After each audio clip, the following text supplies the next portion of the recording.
Welcome to the introduction and overview of divisioning. For athletes and fans, there is nothing as exciting as a down-to-the-wire race, or two equally matched teams in a buzzer-beating battle for gold. At Special Olympics, we love the thrill of the game and pushing our limits to achieve a new personal best. During competitions, this happens through a system called divisioning that gives athletes a fair and equal opportunity to compete, regardless of ability level. Divisioning is a cornerstone of Special Olympics competitions worldwide. It is completely unique to Special Olympics, and it gives our athletes the greatest chance of achieving success, while making our competitions both empowering and exciting. Divisioning is a two-stage process. In Stage 1, coaches submit a time or distance for each athlete in individual sports. For team and judged sports, like basketball and gymnastics, coaches submit athlete or team ratings and or skills assessments prior to the competition. In Stage 2, divisioning races, judged events, or short team matches are held to assess the athlete's or team's ability level in competition. Athletes or teams are then grouped into competitive divisions according to three criteria: gender, age, and most importantly, ability level. Each division should include a minimum of 3 athletes or teams and a maximum of 8 athletes or teams. There should be no more than a 15% difference between the most highly skilled athlete or team and the lowest skilled athlete or team in each division. Divisions are now set for final competition. Divisioning is an essential part of a successful Special Olympics competition, and every coach plays an important role. The goal is to ensure meaningful competition, because a good, close competition makes every athlete try harder and push farther. It's about athletes rising to a challenge and giving it their all. That's why sports fans call Special Olympics events the best in sport.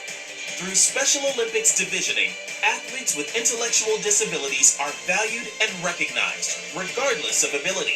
All they need to do is their very best.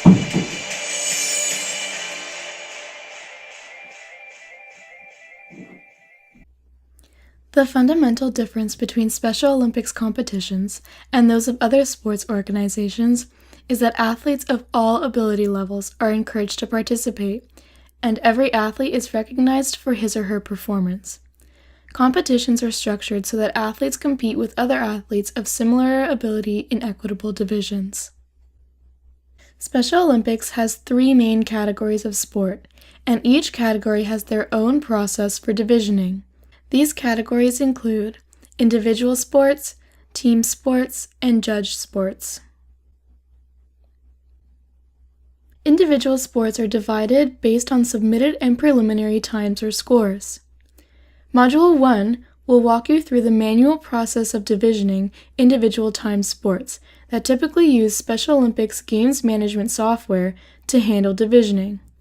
The sports covered in Module 1 include athletics, Nordic skiing, snowshoeing, speed skating, and swimming. Module 2 will provide an overview of the divisioning process for alpine skiing. In Module 3, we'll look at how divisioning is done for 5 and 10 pin bowling, bocce, and golf. Each of the first 3 modules will provide you with an in-depth look at the criteria used to create divisions for the applicable sports, and will walk you through the process of manually creating divisions using the established criteria. Divisioning for team sports will be explored in Module 4. Team sports are divisioned based on skill assessment and divisioning rounds. In Module 4, we will examine the divisioning process for basketball, curling, floor hockey, soccer, and softball. Course participants will gain insight into the utilization of skill assessment forms, the setup of divisioning committees, and a look at creating competition schedules. Judged sports are all divisioned based on a predetermined set of criteria. Each sport has its own unique criteria set, so each sport will be explored separately in its own module. Module 5 will provide an overview of the divisioning process for figure skating and rhythmic gymnastics. Module 6 will cover powerlifting's divisioning process. Each judge sports module will take a look at the criteria that is used to make up divisions for that sport.